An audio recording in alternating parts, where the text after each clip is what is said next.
Welcome friends. ఇది TCS 1 hour time ఫ్రేమ్‌లో నేనేం చేస్తున్నానంటే సపోర్ట్ అండ్ రెసిస్టెన్స్ మార్క్ చేస్తున్నాను. ఇది రెసిస్టెన్స్ అండ్ ఇది సపోర్ట్.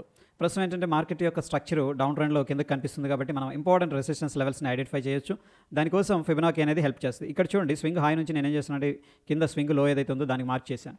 మార్క్ చేసిన తర్వాత మనం అబ్జర్వ్ చేసినట్లయితే ఈ యొక్క లెవెల్ దగ్గరికి రాగానే అంటే 61.8 లెవెల్ దగ్గరికి రాగానే సెల్లర్స్ అనేవాళ్ళు యాక్టివేట్ అయ్యారు.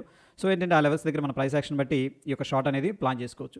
At the same time friends మనకి అబ్జర్వ్ చేస్తే ఇక్కడ రెసిస్టెన్స్ హై క్రియేట్ అయింది అండ్ ఇక్కడ ఒక సపోర్ట్ అయితే క్రియేట్ అయింది. ఇప్పుడు ఇక్కడ కూడా మనకి ఏంటంటే డౌన్ ట్రెండ్ అనేది కనిపిస్తుంది కాబట్టి నేనేం చేస్తున్నాను అంటే ఫిబొనాకీ అనేది పైనుంచి కిందకి డ్రాగ్ చేస్తున్నాను. ఇప్పుడు ఇంపార్టెంట్ రెసిస్టెన్స్ అనేది మనకు కనిపిస్తూ ఉంటుంది. చూసినట్లయితే 50% రిట్రేస్మెంట్ లెవెల్ అయితే ఇక్కడ కనిపిస్తుంది. అయితే ఫ్రెండ్స్ ఇక్కడ ఏంటంటే రెండు విషయాలు ఉన్నాయి. ఒకటి వచ్చేసరికి ప్రీవియస్గా కూడా స్ట్రక్చర్ రెసిస్టెన్స్ కూడా ఉంది 4192 దగ్గర. మార్కెట్ ఎప్పుడైతే ఆ లెవెల్కి వెళ్ళిందో ఇమీడియట్గా సెల్లర్స్ అనే వాళ్ళు యాక్టివేట్ అయ్యారు. అక్కడ నుంచి కూడా కిందకి రావడం అనేది జరిగింది. ప్రస్తుతం ఉన్న సిచ్యువేషన్లో టీసీఎస్ ఇంపార్టెంట్ సపోర్ట్ దగ్గర ట్రేడ్ అవుతుంది. ఈ లెవెల్ బ్రేక్ డౌన్ జరిగిందంటే మనకి మంచి డౌన్ సైడ్ ఆపర్చునిటీ అనేది దొరుకుతుంది.